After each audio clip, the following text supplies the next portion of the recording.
In this section, we'll be starting with loops in Python.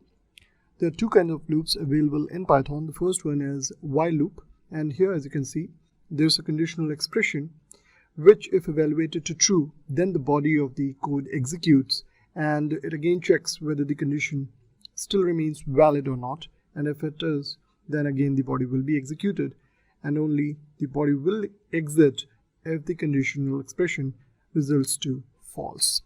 Next we have for loop.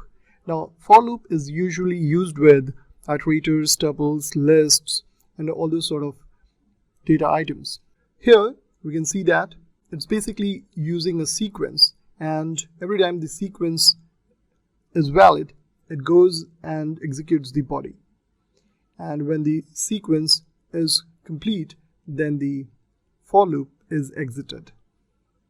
So over here, let's say we have a collection like tuple with 4 items. So the sequence will be like 4, and for every item, the body of the for loop will be executed. And once that sequence is complete, then the for loop will exit. There are certain attributes like break and continue which can be used in these loops, and we'll be taking a look at them once we are through with the while and for loop in upcoming lectures.